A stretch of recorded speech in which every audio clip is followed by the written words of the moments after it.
ನೀನು ನನ್ ಬ್ಲಡ್ ಅಲ್ಲಿ ಬಂದಿರೋದು. ನೀನ್ ಹೆಂಗ್ ನನ್ ಕರ್ಕಿ ಅಂತೀಯ? ನೀನ್ ಹೆಂಗ್ ಕರ್ಕಿ? ನೀನ್ ಅವ್ಳ ಬಟ್ಟೆ ಎತ್ತಲು ಕಣೋ, ಬಟ್ಟೆ ಕಿತ್ತ ಎತ್ತಲು ಕಣೋ. ನೀನ್ ಅಸಹ್ಯವಾಗಿ ಮಾತಾಡ್ಬೇಡ.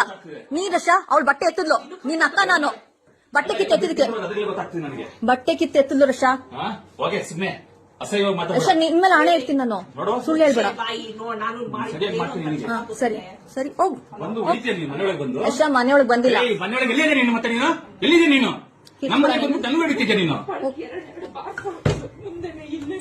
ಎರಡ ಸುಳ್ಳು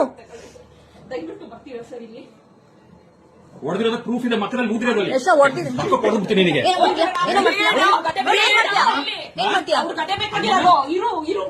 ಅವನು ಹೊಡಿಯಕ್ ಬಂದು ನನಗೆ